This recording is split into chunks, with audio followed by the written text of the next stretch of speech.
I set out on a walking tour, high in the Alps, a region quite unknown to travelers, where ancient mountains thrust down into Provence.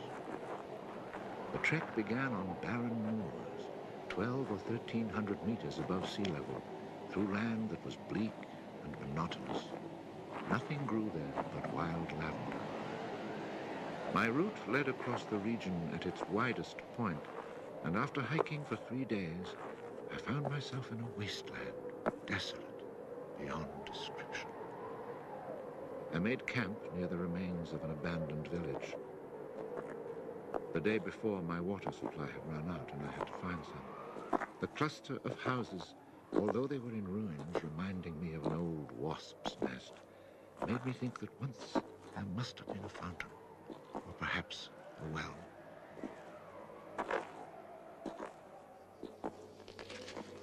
There was indeed a fountain, but it was dry. The roofless houses, eaten away by wind and rain, and the chapel, with its crumbling belfry, stood arranged like houses and churches in a living village. But here, life had vanished.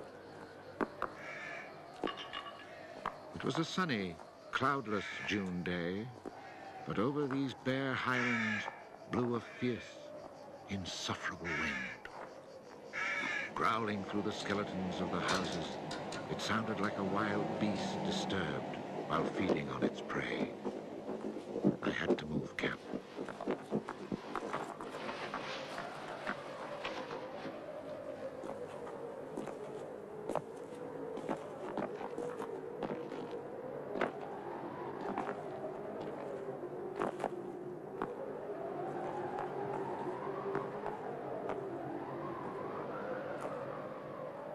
After 5 hours of walking, I still had found no water, and I could see nothing that gave me hope of finding any. Everywhere, I came upon the same drought, the same coarse weeds.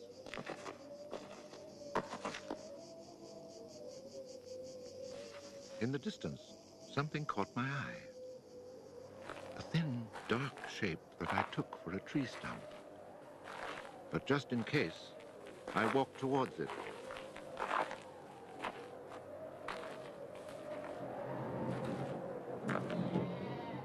It was a shepherd, and beside him, resting on the burning ground, lay about 30 sheep.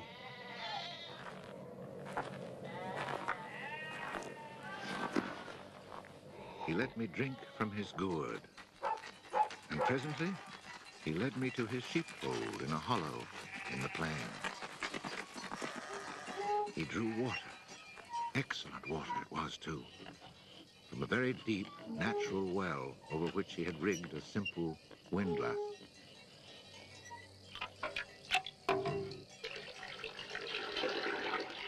The man spoke very little, often the way with people who live alone, but he appeared sure of himself and confident in his assurance.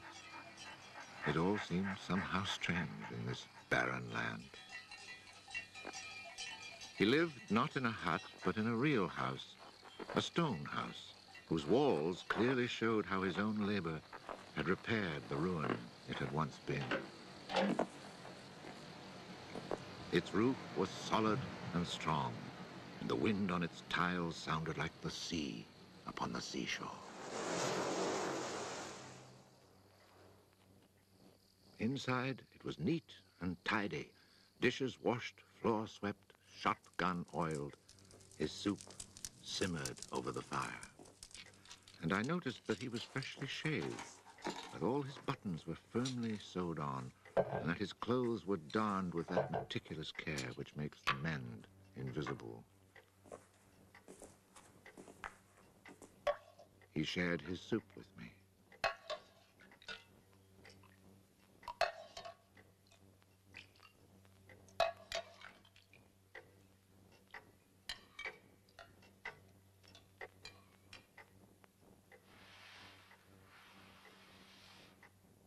When I offered him my tobacco pouch, He told me he did not smoke. The dog, silent like his master, was friendly without fawning.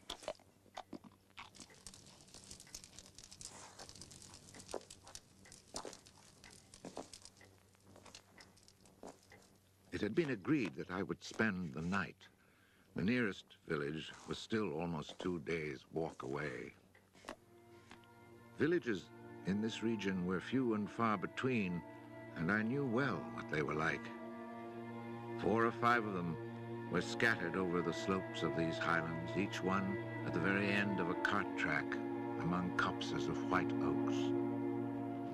They were inhabited by charcoal burners.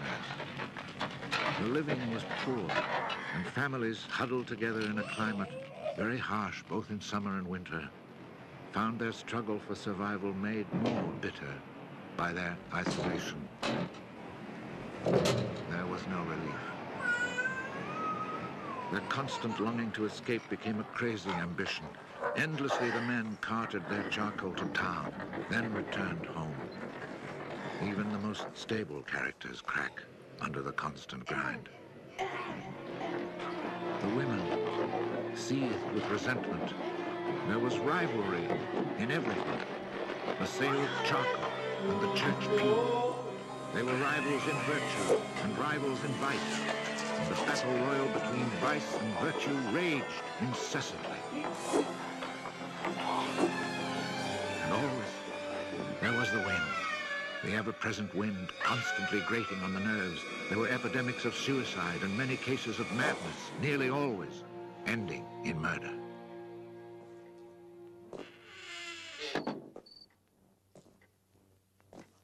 The shepherd, who did not smoke, went to fetch a little sack, and onto the table he emptied a pile of acorns.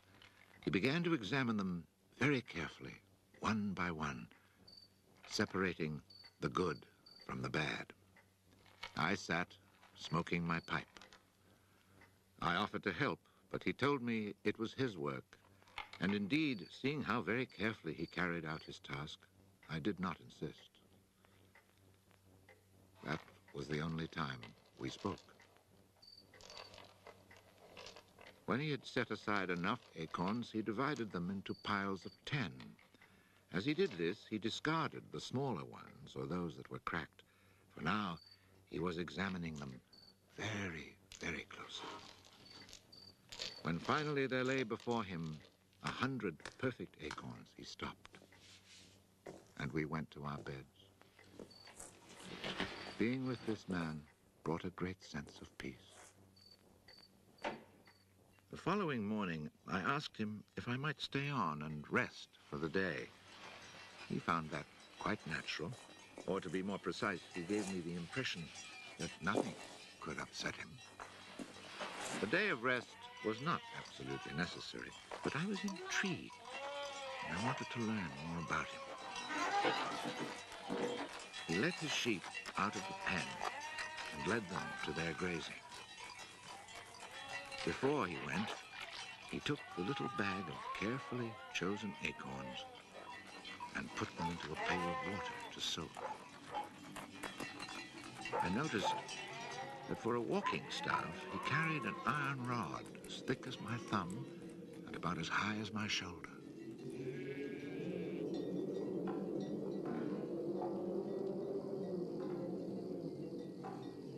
Pretending to take a leisurely stroll, I followed him at a distance, but keeping on a parallel path with him.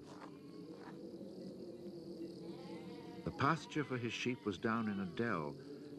Leaving his dog in charge of the little flock, he began to climb towards me where I was standing. I feared he was coming to reproach me. Not at all. It happened to be on his way, and he invited me to go with him if I had nothing better to do. He was going a little farther on, to the top of the hill.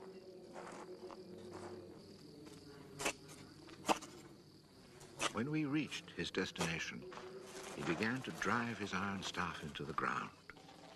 He made a hole, dropped in an acorn, and filled in the hole.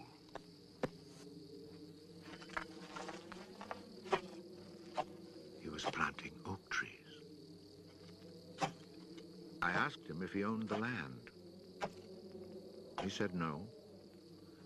Did he know who owned it? He did not. He thought it was common land, parish property, or perhaps it belonged to people who did not care about it. That did not concern him. So with infinite care, he planted his 100 acorns.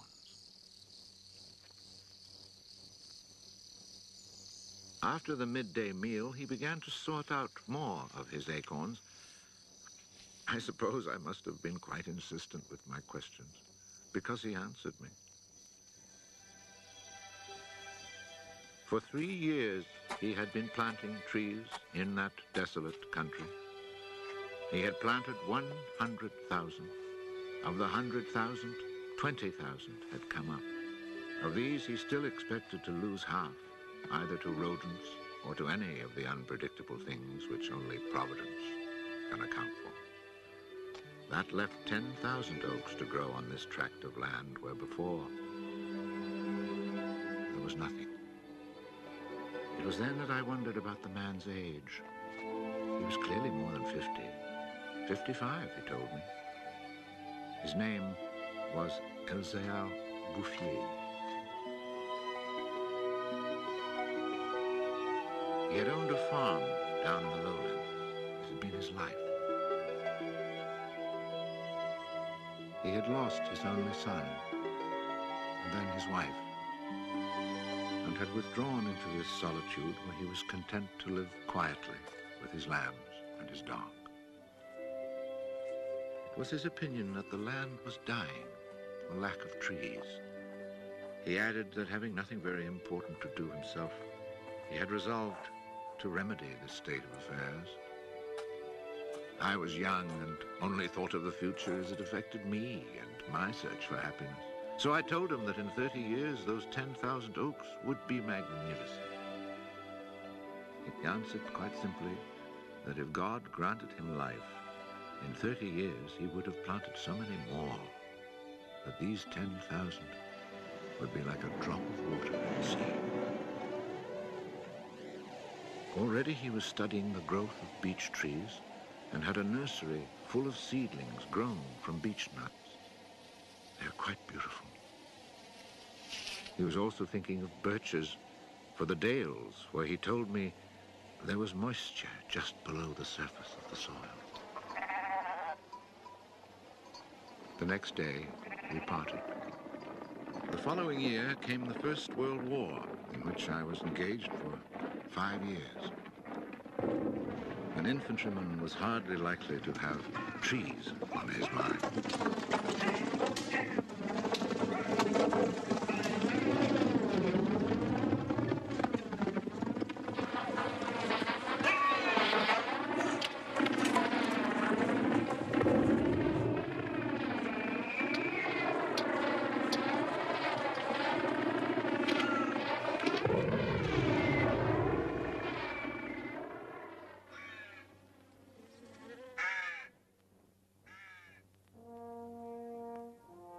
After demobilization, I found myself the possessor of a small gratuity and a great desire to breathe pure air. This was my only thought when I set off once more on the road to the barren land. The country had not changed. However, in the distance, beyond the deserted village, I noticed a sort of grayish mist that lay on the hilltops like a carpet. The shepherd who planted trees had been in my mind since the day before. 10,000 oak trees, I thought to myself, really need a lot of space. I had seen so many people die in those 5 years, it was easy to imagine that Elzéar Bouffier, too, was dead, especially since at 20, we think of men of 50 as ancient with nothing left to do but die.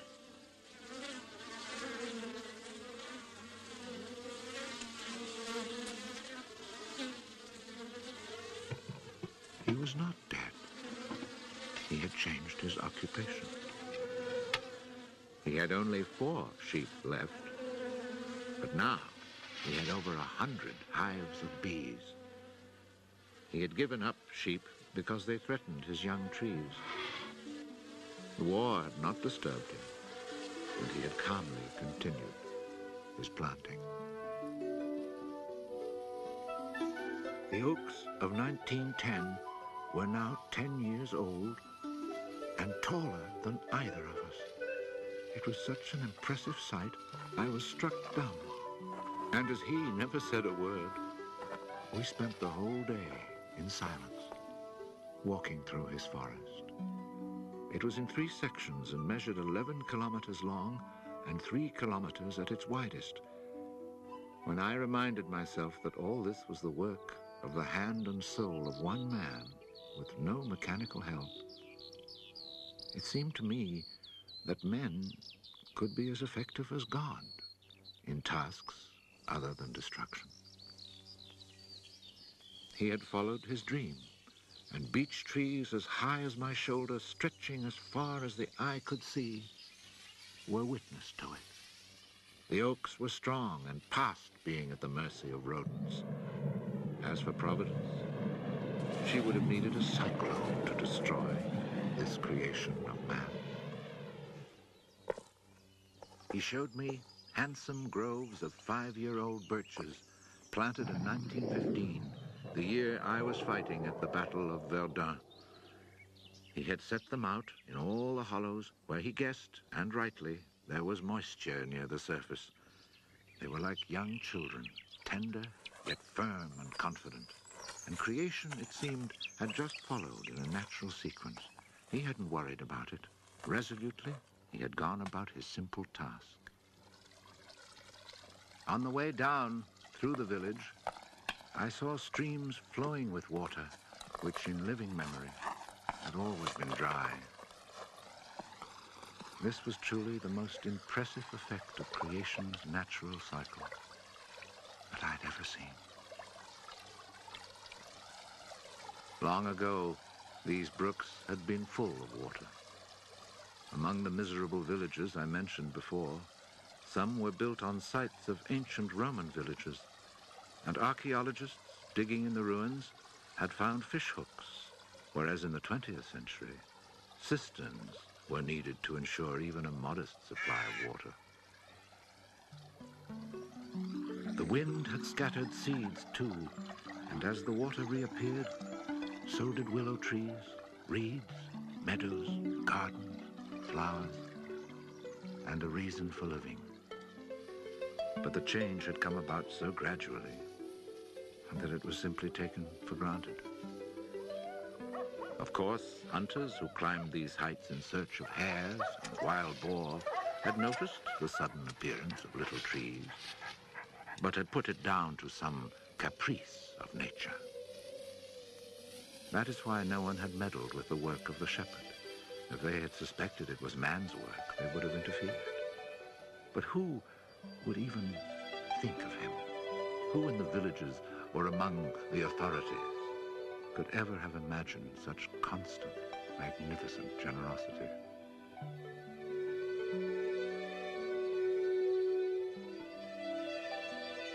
Each year from 1920 on, I paid a visit to Elzéar Bouffier. I never saw him lose heart, nor was he ever deterred. And often, God knows, it must have seemed that heaven itself was against him. I never tried to imagine his frustrations, but to achieve such an end, he must have had to overcome many obstacles. For such passion to succeed, he must surely have fought and conquered despair. We must remember that this exceptional man had worked in utter solitude. Solitude so complete that towards the end of his life, he had lost the habit of speech. Oh, perhaps he saw no need for it. In 1933, he was visited by an astonished forester who notified him of an order that lighting fires outdoors was forbidden for fear of endangering this natural forest. It was the first time, the forester told him naively, that he had ever seen a forest grow of its own accord. In 1935, a whole delegation from the authorities arrived to look at the natural forest. There was a high-ranking official from the forestry department, an elected member of parliament, technical experts. And there was a great deal of talk. It was decided something must be done. Fortunately, nobody did anything except for the one good thing. The forest was placed under government protection and charcoal burning was prohibited. For it was really quite impossible not to be enchanted by the beauty of these young, healthy trees. And they had even managed to cast their spell over the Member of Parliament.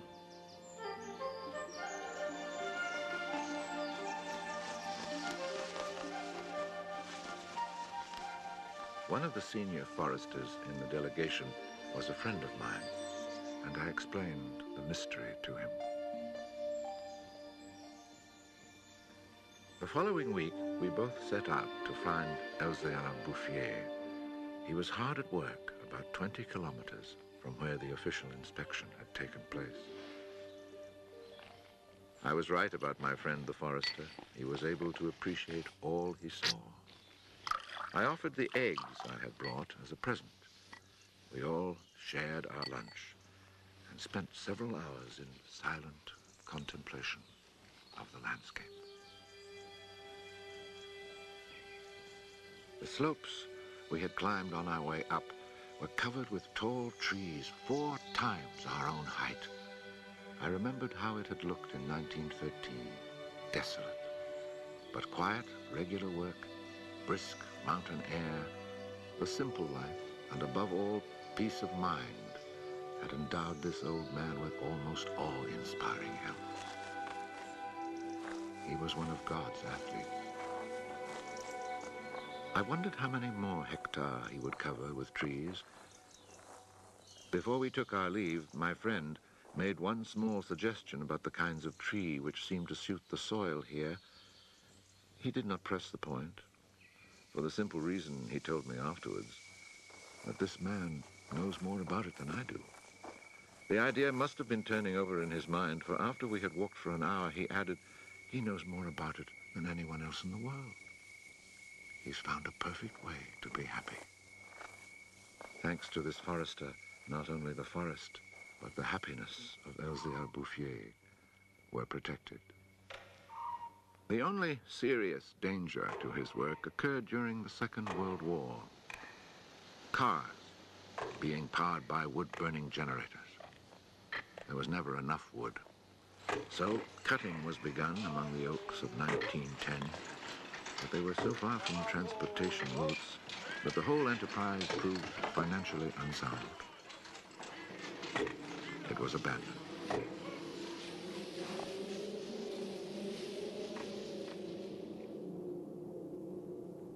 The shepherd knew nothing of all this.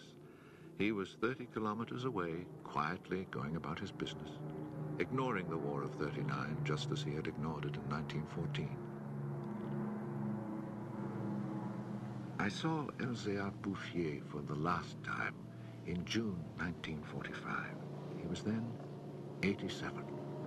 Again I had set out on the road to those barren moors.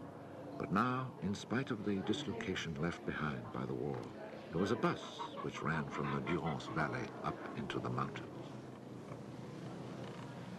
I decided it must be because of this relatively speedy means of transport that I could not recognize the places where my walks used to lead me. It took the name of a village to reassure me that I really was in that region that had once been desolate and abandoned.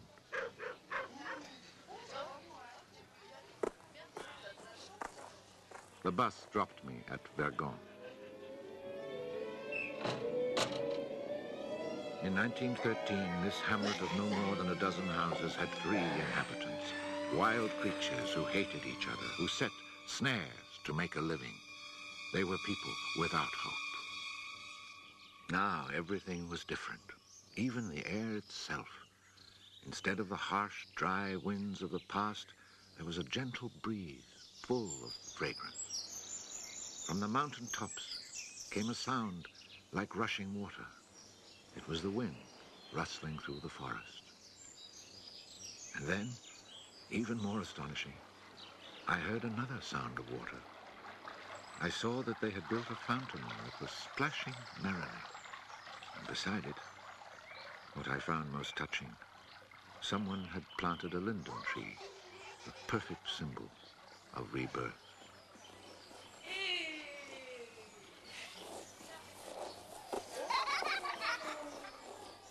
Moreover, Verdun showed signs of the kind of labor that only hope can inspire. So hope had been restored, ruins had been cleared, and crumbling walls torn down.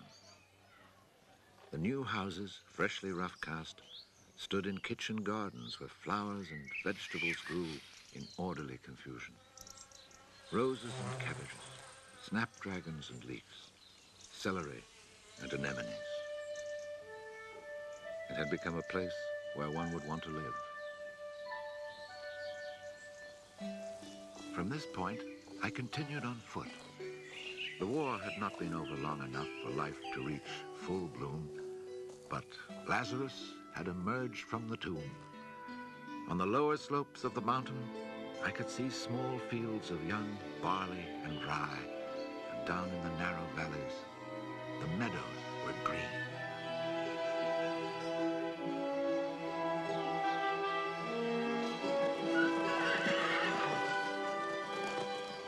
It has taken only 8 years since then for the whole countryside to glow with health and prosperity.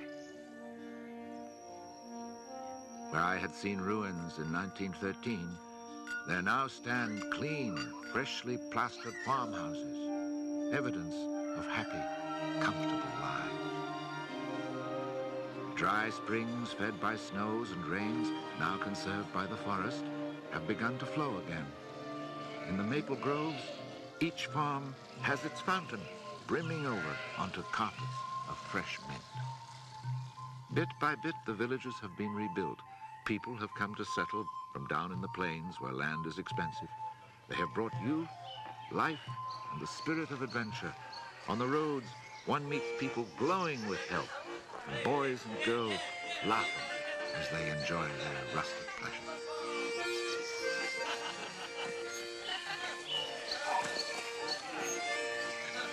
Counting those who lived here before, quite changed by their life in gentle surroundings, and including the newcomers, more than 10,000 people owe their happiness to Elzéar Bouffier.